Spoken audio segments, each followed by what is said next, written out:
collaboration with the Cyprus Mail, this is the Cyprus News Digest with Rosie Haralambous.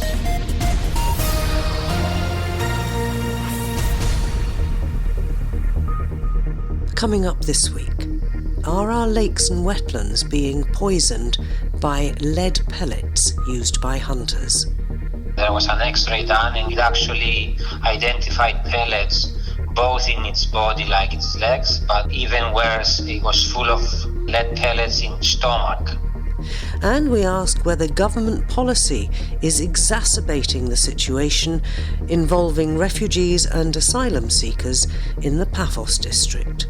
The government is using the water to force the closure of the complex and leave the people on the street. We believe that this is completely wrong. We've talked many times on the programme about our birds and the problems that they face here in Cyprus, where, if we're very honest, they're not very well respected as fellow creatures.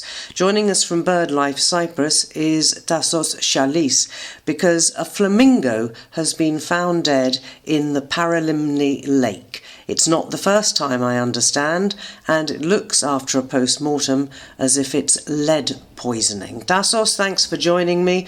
I seem to recall that last year when we spoke, we were talking about lead poisoning problems in a lake in Larnaca near the airport. Now, tell us about this particular incident, and then perhaps we can talk about the general threats to our bird populations. And flamingos, they're huge birds, they're lovely birds. We rely on them for attracting bird watchers and tourists. What happened?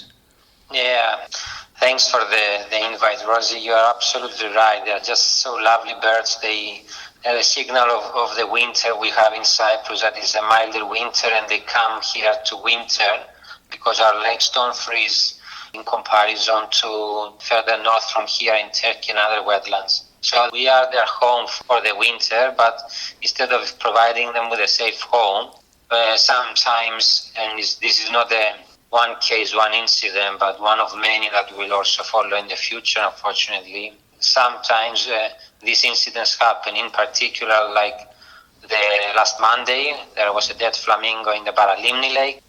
And like you mentioned, there was an X-ray done and it actually identified pellets both in its body like its legs, but even worse, it was full of lead pellets in its stomach, which means two things essentially. The pellets in the stomach is because of it's been feeding through the sediments of the lake, because the flamingos, as they feed with their heads moving around the sediments, they pick up pellets from shotguns that they've been shot, but also the pellets in the body suggest that this flamingo has also been shot at, which is very tragic.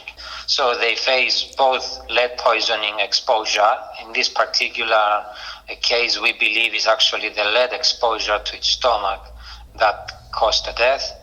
But also the other issue, the other aspect of illegal shooting of these birds. I mean, it's just, I can't even believe it that somebody would be shooting at flamingos. But again, like you said, this is not the first time. Last year we had, again, flamingos being shot at. And also a few years back we had flamingos being poisoned in Larnaca Salt Lake. If people remember, like 100-odd flamingos back in early 2020. There was a huge number of lead poisoning incidents happening at that time.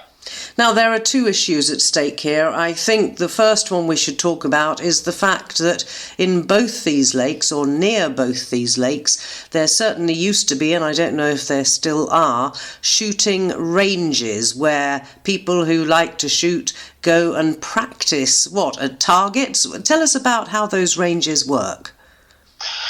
Yes, exactly. I mean, in Paralimni Lake, which is a protected Natura 2000, but only in theory, one could say, there is also a practice shooting range just inside and on the border of it. So the issue is what kind of ammunition they are using actually at the actual shooting range. Is it lead-free ammunition? Because most of the ammunition available in Cyprus is not lead-free. We know that because we have looked into it. So one potential source of the lead pollution in the Paralimni Salt Lake most likely comes from the shooting range, which is to the south of the Paralimni Lake. But then the other thing is also that hunting is allowed in the lake. So apart from the people going for practicing for shooting, you also have hunters that they use the area. And again, under the hunting restrictions, they should be using lead-free ammunition within 300 meters of any water body, whether it's a salt lake or a dam or any other water body in Cyprus. This is a law that was passed as a ministerial decree since 2007, but its implementation is very weak. We know that as well because Paralimni Lake, if the bird was full of lead pellets, it means the lake is full of lead. But also we know in the other case you mentioned in Meneu in Soros Lake, where we as BirdLife Cyprus did an independent survey there, a sample survey, it indicated again also that lake was full of lead. And that is also close to a hunting area, it's right next to a hunting area. What does it mean in essence? That hunters are not using lead-free ammunition as they are supposed to when they are hunting close to water bodies. Let me come in a moment to that and what the Hunting Association says about all of this. But my first question, you mentioned that this shooting range is, if I understood you correctly, within a Natura 2000 site. Who gave permission for it to be there? That's a good question. To be honest, I don't even think it has a proper permission. It goes back to, if my memory doesn't mistaken me, to 1980s, where it got some kind of a license for operation. But certainly it has never been properly assessed with the eye that now Paralimni Lake, whatever it was in the 1980s, now it's a Natura 2000. And in fact, any kind of activity in a Natura 2000 should be properly assessed through an environmental impact assessment report. The shooting club there has never done this check. There's never been a study to assess whether it should be there anymore, and of course it shouldn't be there. But we haven't even done the assessment, and in fact the European Court of Justice condemned Cyprus for lack of proper protection of the Paralimni Lake. And one of the promises the Cyprus had given to them when we were condemned, and then they said, okay, we will let you go because you will take measures to correct the fact that you're not protecting the lake, was to remove the shooting range. This is the condemnation from the European Court of Justice was in 2011, by the way. So we're 10 years down the line, the shooting range is still there, flamingos are still dying, hunters are not using lead-free ammunition apparently, and the lake is still suffering from proper protection. So let's ask what our Minister for Agriculture and the Environment, Mr. Gadis, what does he say about this? Well, I'm not sure what he would say. Of course, they would say they're doing all they can, and in fact, the hunting activity would fall under the Ministry of Interior and the Game Service responsibilities to enforce.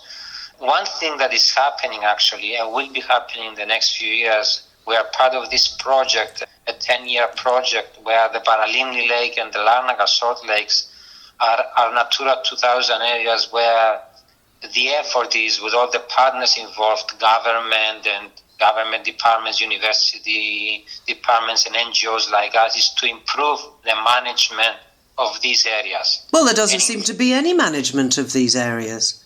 That's for sure. This project just started 1 year ago, and it has a 10-year span. It might sound long, but I'm hoping at least by the time this project is completed that we will be proud of having some proper management. As part of this project, one thing that is currently in the pipeline is in fact a similar study, a sampling study of whether there is lead in the Paralimni Lake and the Larnaca Salt Lake. These studies are almost finishing. I suspect they will be showing that there is high lead pollution in the sediments. Let's come to the fact that you've twice or three times now while we've been talking mentioned this law about using lead-free ammunition for hunters. Now, the Hunting Association here, the lobby, is extremely strong, and they always profess that they are people who respect and conserve our environment. And strange as I find that, if they're killing things, do tell me what they say about enforcing lead-free ammunition. Why, if we're not allowed to use lead pellets, are they still being imported? In fact, a lot of the ammunition in Cyprus, if I'm not mistaken, is made in Cyprus. We have actually an industry of ammunition, of cartridges being produced in Cyprus. So there's a lot of money also from selling these cartridges from local industry making them. There is definitely a lot of hunters that unfortunately they are even unaware of the fact that they should be using lead-free ammunition. We know that because we actually did a questionnaire with hunters hunting around water bodies. We were asking them if they know if there is any lead-free ammunition in the market and if they know about the law. And it came out that most of the hunters, they don't really know about this legislation in the first place, which that is a problem. It indicates that there is a lack of proper implementation and enforcement. Well, it would be very simple, surely. I presume that their hunting licenses have to be renewed, what, every year, every 2 years? It would be very simple to make sure when they apply for it that a question on the application says, do you use lead-free ammunition? I totally agree with you. And in fact, at the European level, the ban for use of lead close to wetlands only passed last year.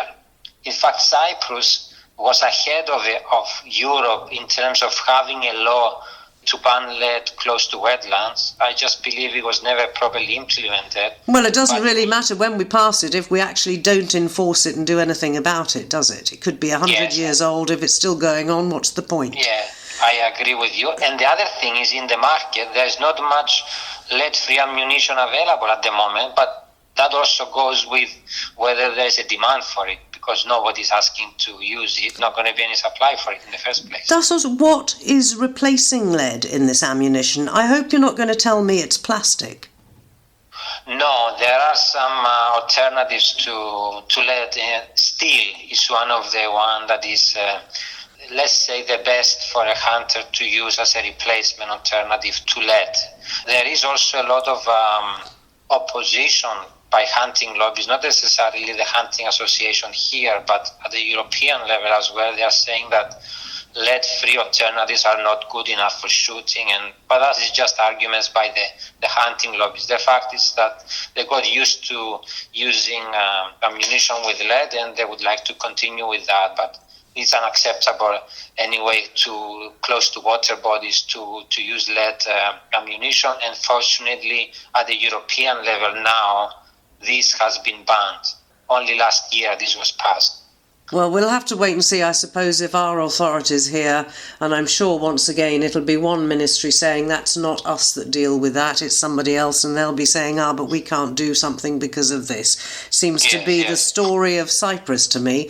Before we go, Tassos, let me just ask you about a good news story. Well, I think it's a good news story about birds, and that's that, did I see that several people have already spotted some swallows or swifts flying around? That's terribly early, and at the moment we're having such a cold snap. I wonder whether it is good news. Will the birds survive? It will be hard for them, of course, to survive, but it's not uncommon to have sightings of swifts and swallows this early in the year, like in January and February. Of course, we haven't had masses of swallows arriving. This is just sightings. I believe some bird watchers have seen in Oroclini, in Akrotiri, in the Xeros Valley. But yes, it will be a bit cold for them, especially since we're having these cold spells at the moment, which they're not going to be happy about. Whether they survive or not, I guess it's hard to say, but it's not uncommon to have these sightings. Also in the past, we've recorded them. It is, though, a couple of months before we really expect the influx of them, isn't it? Yes, of course. But then on the other hand, like I said, it can happen. But of course, we don't know. There is no conclusive scientific evidence to say whether there has been this shift of seasons. Of course, spring now arrives a bit earlier than what it used to be, milder winters in general. Whether that would start affecting long-term the migration patterns of birds, that's another thing to discuss, and not even scientists have come to a conclusion. It would take many years of data gathering and that to come to a conclusion. Well, they do say one swallow doesn't make a summer, and it's certainly far from being summery at the moment. I don't know about you. Everybody I've spoken to is absolutely freezing. Me too. Let's hope that the relevant ministries finally do something about all these infringements of laws that we have in place, decrees that we have in place, and basically it's poisoning our environment. I hope there are no more incidences of dead flamingos. What a dreadful thing to happen. Tassos Chalis from BirdLife Cyprus, thanks for joining me. Thank you as well. This is the Cyprus News Digest with Rosie Haralambous. Much in the news over the last 10 days or so has been trouble in the Paphos district, and in particular in Chloragas. That's where a lot of refugees and asylum seekers live. Many of them have been there for several years, but an influx more recently led to our Interior Minister saying that no more asylum seekers and refugees could move into the area. The problem is, where should they go? Because there's no joined up thinking with our asylum service as to how these people, once they're released from a reception centre, can make ends meet, live, work and integrate in our society. There have been punch-ups in Chloragas recently with different groups, usually of Syrians, taking each other on, and in the meantime, local people have been demonstrating against the fact that there are so many refugees and asylum seekers in their area. What's to be done? Well, first of all, let's get the facts on the ground. Joining us from the NGO KISA, that's Action for Equality, Support and Anti-Racism, is Doros Polikarpou, a volunteer with them. Doros, can you first of all, because I've read so much about this, tell us a little bit about the background. This, I believe, is particularly in one area and one complex in Chloragas. Now, why is it that the problem happens to be there? Because a lot of refugees, as I say, have been in the area for years, are fully integrated, they own shops, they work, they run businesses and so on. What's the problem here? Well, thank you very much, Rosie, for giving us this opportunity to talk about this serious issue. I think it's the first of such an issue that we are confronted as a society, and we need to learn from it and also to see how we will build the framework that we can deal in the future. Because from the moment as a society we decided that we are a member of the European Union and we are going to receive and host and offer protection to those entitled for international protection, we need also to do a serious effort to offer them the chance to integrate and become active members, equal members in our society. So what happened actually in Chloragas? Over the last few years, as we all know, we have increased numbers of refugees coming from Syria, especially over the last 3 and 4 years, that the routes to Central Europe are blocked because of the agreement between EU and Turkey. The Greek and the Balkan border is closed for the refugees, and this is the main reason why we have more Syrians coming to Cyprus than before. What happened? First of all, although we are a member of the EU now for a long period and we know that we have this obligation, we don't have a housing policy for the people we receive, neither for asylum seekers nor for refugees, people who got protection. What happened is that in Chloragas, it was an area that it was developed touristically over the last few years, but because of the pandemic especially and because of some other developments in the area, there were free spaces affordable for accommodation for the asylum seekers. So we have especially this particular complex, the St. Nicholas. It was built and financed by the Alpha Bank, and mainly the owners were British citizens. Now, as many of us in the past, also in this area, actually, with this particular group, they lost their money because they were insecure, the loans. And there is a British court decision explaining how these people, they were mainly by the bank misled and they lost their property. Because the bank approached the particular company to request, as a guarantor for the building, to request to take its responsibility, this company said, we will take the responsibility, but in the meantime, we are going to use this complex and rent it out to people who need it. And this is how it started, and more asylum seekers and refugees moved there.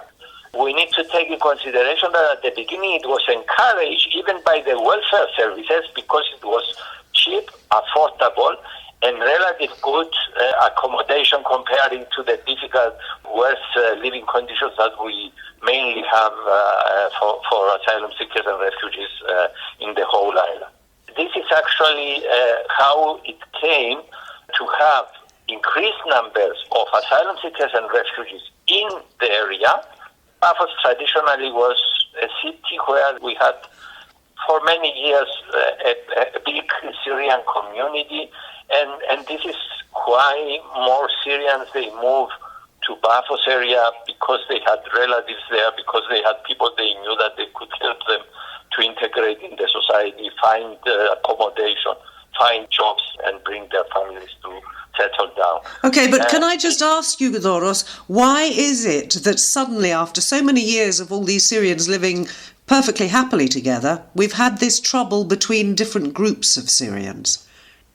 Well, the recent clashes is between a group that it was longer in Cyprus, so one group that they are mainly in Paphos, and they are for over 15, 20 years, they are very established in the local community there.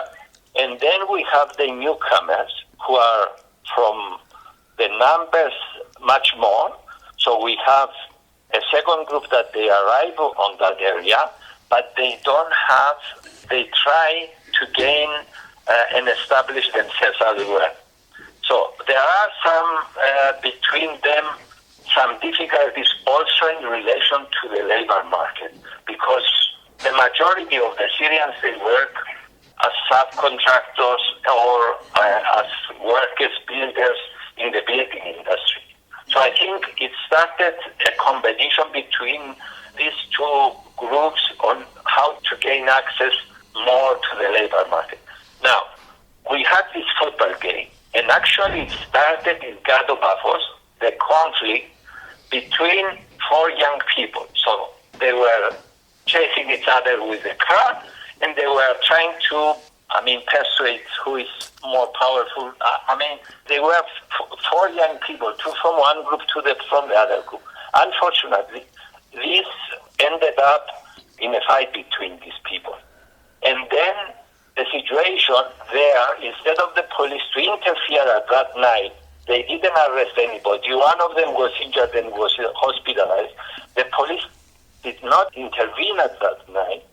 Nobody was arrested. And then the other group reacted and they said, we are going to come to you in Chloraga and continue the next day. Doros, I have to interrupt you because we can't let this go on for too much longer. Let me just say, are we talking here about a sort of gang warfare? Look, there is a small group of young people that they recently came, and these young people, they are alone there. So they came without their families.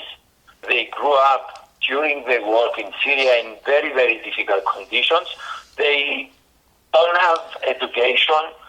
They went to Turkey. Actually, they tried for many years until they managed to leave Turkey. the conditions in Turkey for Syrians are also very, very difficult. People, if they are single and they are young, they have to work hard or try many, many ways to survive in a very hostile environment. So these people, they ended up in that area, and our society needs to, and our government needs to make a serious effort to support these people, because even if we don't want these people to be with us, we cannot send them anywhere else. They are people at the moment that they need our protection. We have the obligation to host them and accommodate them, and it's in the benefit for them and for our society if we invest some resources in helping these people to stand on their own feet. Eventually, if we explain this situation to the European Union, we can even get additional funding under the emergency funds to run a program on how to support their integration and support these people to gain skills so that they don't feel excluded and isolated in the society. But this is just a small group. These are, we speak out of these 600 people, we speak about 50, 60 people, not more than this. In that area. Now let me ask you about the fact that, as my understanding, that the water supply has been cut to part of this complex. Who's done that? And why is it that it seems there's a deadline for all these people to move out? I'm not sure where I can imagine they can move to. Okay, to be honest, it's very complicated because the government is using the water to force the closure of the complex and leave the people on the street. We believe that this is completely wrong. So if the intention of the government and the decision of the government is to find ways to decentralize and reduce the numbers of asylum seekers and refugees in that area, there are several ways to do this. But to cut the water and not supply water to the people, we need to take in consideration that out of these 600 people, only 100 people, they are asylum seekers, that they are recently, over the last 2 years, moved there. The rest of the 500 people, they are people with protection, and nobody can ask them to leave from their houses and move anywhere else. They have equal rights when it comes to freedom of movement and settlement with Cypriots and with European citizens. So they are recognised refugees, Thoros, you're telling me?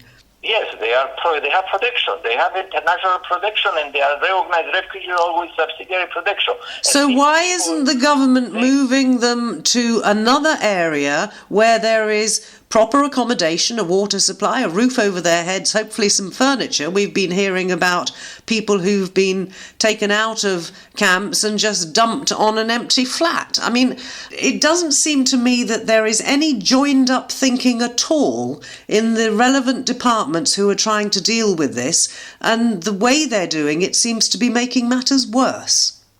It's very obvious that the Ministry of Interior and the local community are trying to gain political gains out of this policy. So, of course, there is no logic. Of course, at the end of the day, you cannot take the people from proper accommodation, because if you supply water to this complex, the facility is, I can tell you, I saw many facilities around the island where refugees and asylum seekers live, is compared to any other facility with far better conditions.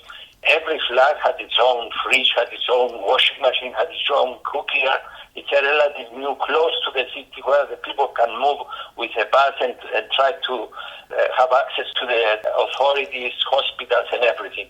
So the reason why the government is doing this is because they want to satisfy far-right local authority people that they are trying to use this as a way to gain political support. But this is the worst way to deal with it, because instead of dealing with this with rice, what the government is doing is feeding the narrative of the far right. At the end of the day, these people, they will gain support with this movement instead of the opposite.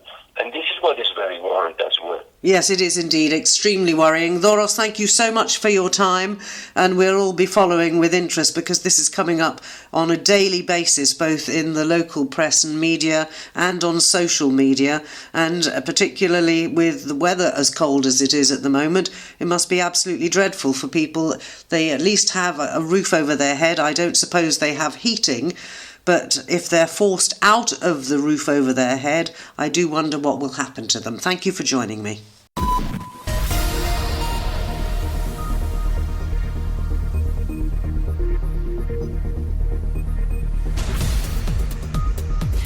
Well, that about wraps up this edition of the Cyprus News Digest. Many thanks for your company.